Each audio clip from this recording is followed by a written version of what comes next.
Como nós estamos numa velocidade enorme, nós perdemos a referência.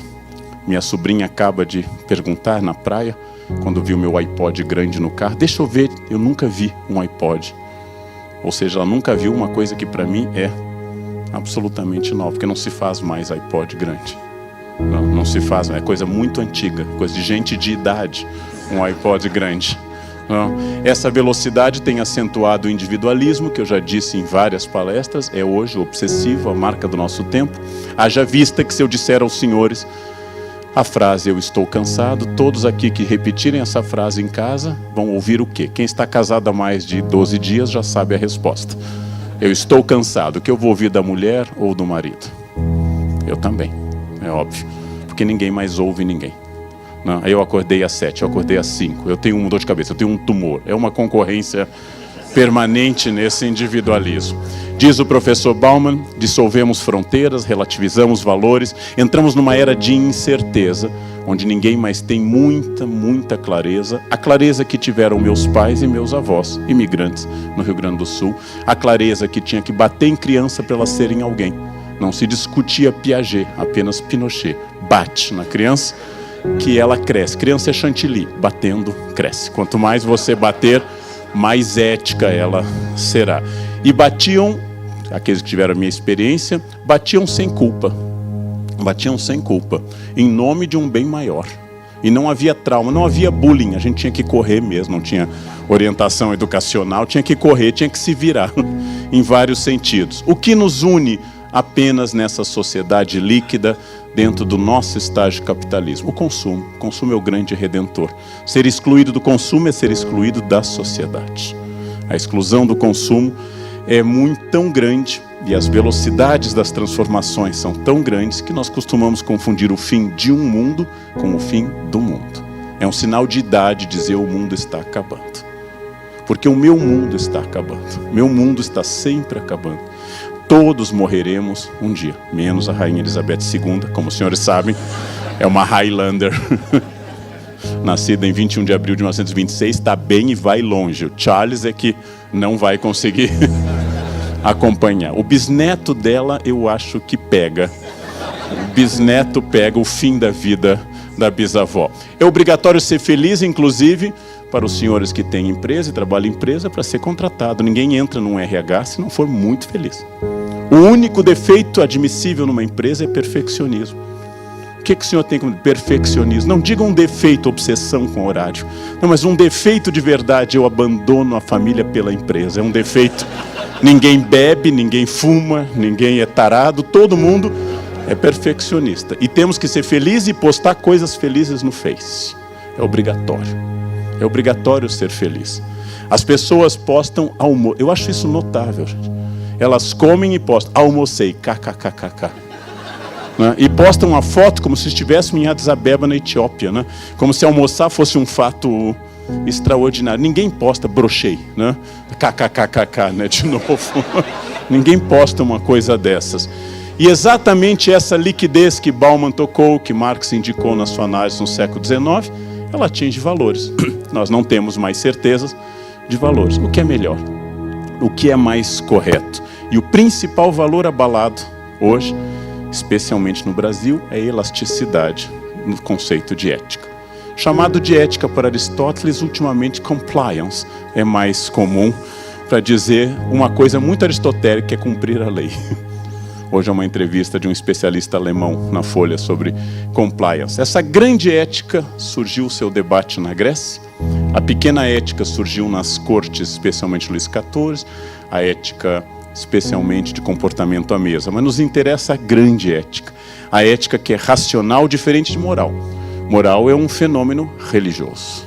Moral pressupõe uma entidade vigilante, que é Deus. Moral é aquilo que as freiras do meu colégio no Rio Grande do Sul escreveram no banheiro. Deus te vê. Né? Elas botaram bem grande no banheiro para evitar atividades ou individuais ou em grupo também. Né? Colocaram Deus te vê. Né? Levei 7 anos de psicanálise para superar essa ideia de que Deus... E até hoje eu confesso, meio Pavlov, isso volta quando eu entro em banheiro. Mas não nos interessa a questão moral, mas a questão ética. Aquela que é anterior a Aristóteles, Porém, Aristóteles racionalizou num livro ao seu filho, Ética Nicômaco. E aqui eu tiro apenas uma ideia desse livro que eu recomendo muito a leitura. Virtude ética adquirida pelo hábito. Não nascemos com ela, mas nossa natureza é capaz de adquiri-la e aperfeiçoá-la. Opinião aristotélica do maior filósofo do fim do mundo grego. Ética tem que ser ensinada. Crianças nascem amorais. As empresas têm que trabalhar ética. Trabalhar ética não é comprar um padrão ético de um especialista e dizer na reunião que agora nós temos um documento ético. Se vocês observarem os programas dos partidos, eles são lindos. Eu sempre gostaria de conhecer os autores, porque são muito bons. São muito bons. Queria saber quem escreveu. Tenho certeza quem não leu, mas eu queria saber quem escreveu. Então, comprar uma ética é praticar uma ética. Acima de tudo, ética aristotélica é prática. Prática, aplicação, reunião, feedback, avaliação, correção de rumo constante. Ética é um processo aristotélico, como ele diz várias vezes no seu livro. E implica, acima de tudo, implica responsabilidade, que é colocar o meu eu no processo. Por que esta empresa está assim? Nós temos a tendência a retirar o eu do processo. Faz 33 anos que eu dou aula. Há 33 anos eu digo aos alunos, você está atrasado, como direi hoje à tarde na Unicamp. E há 33 anos os alunos me dizem, não, foi o ônibus. A única resposta a você está atrasado é, sim, eu estou atrasado. E o motivo desse atraso foi esse. Mas não, eu já retiro o meu eu imediatamente. O gesto fundacional da Bíblia é esse. Adão pecou e Deus pergunta, você comeu da fruta? Não, foi a mulher. Estava fundada a relação humana, o casal e o casamento. Foi ela. Foi ela. Bem, responsabilidade definida na enciclopédia iluminista como liberdade, o mundo que é limitado pelo mundo do outro. Eu não posso colocar música alta porque eu não sei se o gosto do meu vizinho no ônibus ou no apartamento é por aquela música. É uma coisa que eu reclamo de quem gosta de futebol. Eu adoro bar, eu toco bar toda semana, formei em piano, adoro bar. Eu nunca cheguei à janela e gritei chupa Beethoven, por exemplo. Nunca quis desafiar os amantes de Beethoven, que eu tolero, mais ou menos eu tolero os beethovênicos. Né? Mas a pessoa de futebol, é que eu moro numa rua que termina no Palmeiras, é sina, isso é karma. Isso é karma, né? Isso é karma. A ideia aristotélica de que o bem individual se nutre do bem comum e o bem comum deve alimentar o bem individual, de que as decisões devem eliminar o prazer exclusivo do indivíduo, que Aristóteles não conheceu, mas é um inimigo da lei de Gerson, de que a vantagem para mim é prejudicial ao grupo, de que eu devo encontrar uma maneira dessa harmonização. Esse é o grande desafio hoje, porque aristotelicamente não existe tamanho da infração ética. Todos que estão aqui concordariam que um desfalque na empresa é uma infração ética. Alguém que rouba 10 milhões de uma empresa é uma infração ética. Mas pouca gente discutiria que levar os lápis da empresa para casa é uma infração ética também. Aristotelicamente, quem rouba no pouco, rouba no muito.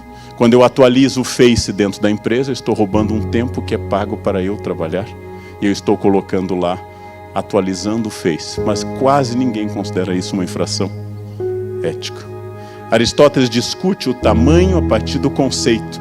Mas a grande questão, a partir de Bauman, mais que de Aristóteles, é que nós somos seduzidos pela força da infração e não pela força da ética. Nós somos seduzidos pelo mal, que é sinal de força. Tolerar, do latim tolerare, é sofrer calado. A pessoa tolerante é a que sofre. Imaginem os dois príncipes. O da direita dos senhores, casamenteiro, tem 2 filhos, boa pessoa, pontual. O da esquerda, maconheiro. Absoluto. É a personagem mais popular da família real hoje. Nós não gostamos de gente muito boa. Nós não gostamos de pessoas muito pontuais, atenciosas. Elas nos irritam. Nós gostamos da sedução. É Bart Simpson e não a Lisa que seduz a imaginação. Bem provavelmente porque o primeiro gesto da humanidade, que eu acabei de escrever no livro Pecar e Perdoar, é a negação de um sistema de valores. Adão se tornou um homem, Adam em hebraico homem, quando ele passa a dizer que apesar das leis de Deus serem claras, aliás só havia uma lei, não pode comer uma fruta. É uma empresa simples com uma regra, gente, uma regra. Não pode comer uma fruta, e o cara foi lá e comeu. o cara transgrediu. O primeiro casal feito diretamente por Deus, posto no centro da empresa, o CEO presente dia e noite ali. Eles quebram o código de ética que tinha uma regra: vão para fora, criam filhos 50% homicidas, Caim e Abel. É difícil, essa é a definição da humanidade. E vocês querem mais na empresa de vocês. Deus não conseguiu, vocês querem mais. Ética é um aprendizado. Pegando o meu principal autor do século XVII, tirando Shakespeare, que morreu também no XVII, que é Milton, ele escreve no Paraíso Perdido, um poema épico maravilhoso sobre a queda do homem, esta frase que eu vou me deter: é melhor reinar no inferno do que servir no paraíso. Eu prefiro a liberdade como infrator do que a subserviência. Miguel é um alcaguete, um X9, é um lambe-botas, o arcanjo Miguel. Lúcifer é o portador da luz, o mais belo dos anjos. Ou seja, é melhor reinar. Eu prefiro a liberdade nesta kitnet, do que viver na casa dos meus pais. Hoje eu quero liberdade na casa dos meus pais. Mudou um pouquinho também este padrão. Eu quero total liberdade, mas com serviço de bordo. Isso é uma diferença muito grande. Pegando os macacos bonomo, que são geneticamente os mais próximos da humanidade, é possível que seja aquilo que acomete aos símios, nossos parentes mais próximos. É o nosso egoísmo natural biológico, que Richard Dawkins, no grande livro O Gênio Egoísta, desenvolveu. Buscamos o nosso bem imediatamente. E no mundo contemporâneo, nós, símios, confundimos querer fazer algo com sinônimo de poder fazer algo. Se eu posso fazer. Não há mais o imperativo categórico ético que Kant tanto tocou. Não há mais esse imperativo. Tanto que, se vocês lerem biografias como a biografia autorizada do Steve Jobs, é assustador, porque ele se orgulha de infrações éticas.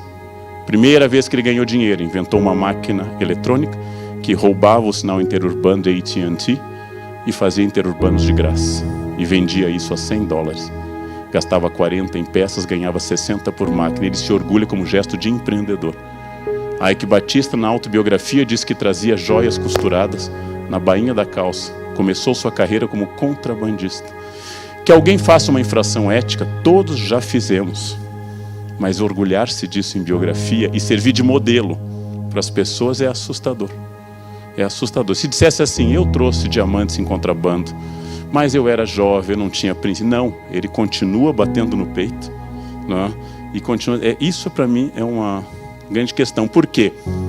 Quem infringe o sistema ético se torna empreendedor. Quem é submisso é CLT. É acomodado, é seletista, vai morrer. As empresas às vezes me chamam: o senhor deve falar sobre empreendedorismo. Bem, a primeira providência vai ser todo mundo sair da sua empresa. Não? Porque vocês estão confundindo fidelidade à empresa com empreendedorismo. Não? São confusões muito comuns, apesar de que esse é um outro tema. Ética é um modo de diálogo. Sem ética não há diálogo no mundo. O exemplo de um país onde a ética morreu e o diálogo morreu é a Síria atual. Quando um país não conversa mais, quando um país é dividido entre rebeldes, governo ditatorial e Estado Islâmico, a junção para o resultado disso é que as pessoas têm que enfrentar o mar e perder a vida para não ficar neste lugar. A falta de ética é o fim da civilização. Ela não é uma firula filosófica. Ela é o fim da civilização. A Síria é o espaço onde o diálogo e a ética fracassaram. E o resultado é uma tragédia humanitária. Uma tragédia sem precedentes. Sartre escreveu na peça We Close que o inferno são os outros. E este é o grande desafio da ética. Como conviver com os outros. Como ser feliz em família. Como fazer um Natal com cunhados, genros e noras. Não? Como conviver. Gandhi, que não era existencialista, deu uma solução diferente.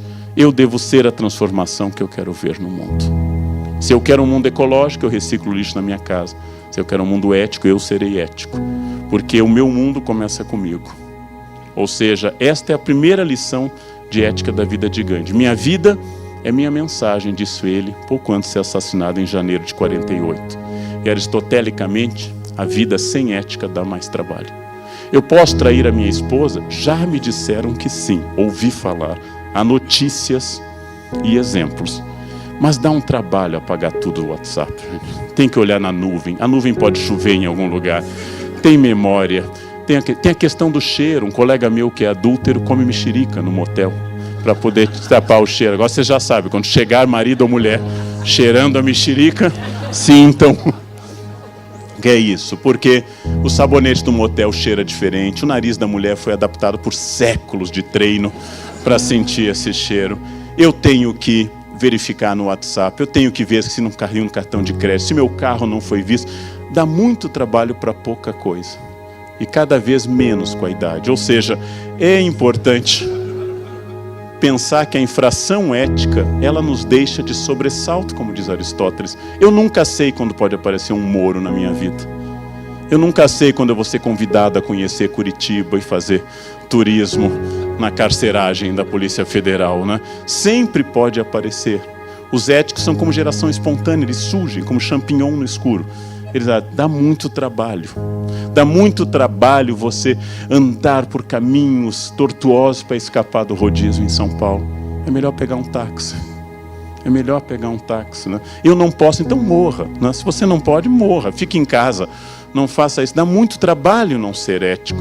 A junção religiosa da moral com a filosófica da ética na formação do caráter torna para Zygmunt Bauman, para Aristóteles e para Luc Ferry, no livro A Vida que Vale a Pena Ser Vivida, a vida válida.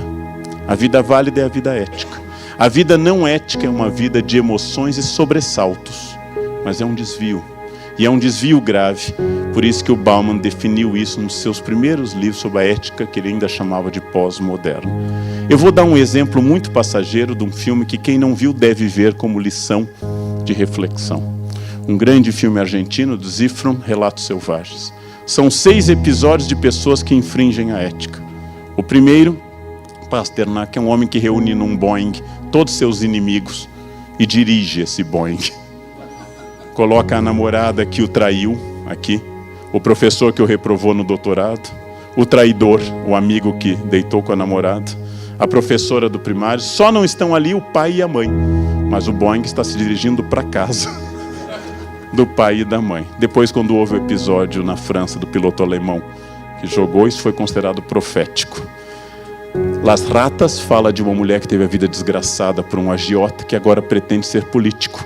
Na Argentina, alguns criminosos se candidatam à política. É uma coisa terrível naquele país. Eu sei, vocês têm que entender essa diferença cultural. É brutal, não? Alguns criminosos, para adquirirem inimputabilidade, entram na política. É horrível isso.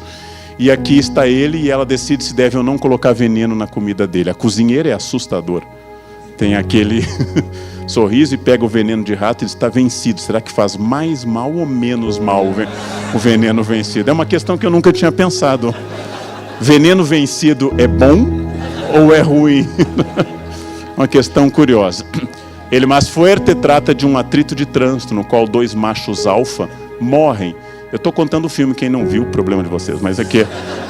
Quem viu, vá ver e vale a pena mesmo assim. 2 homens morrem na defesa do seu espaço. 2 homens morrem porque um cortou a frente do outro e um tem um carro melhor do que o outro. Este é uma das infrações éticas mais frequentes no nosso mundo. O trânsito que mata no Brasil 58 mil pessoas por ano. Mesmo número de mortes da guerra do Vietnã. Os americanos perderam 58 mil soldados, os vietnamitas 2 milhões. É a questão do trânsito brasileiro. É uma infração de ética absoluta.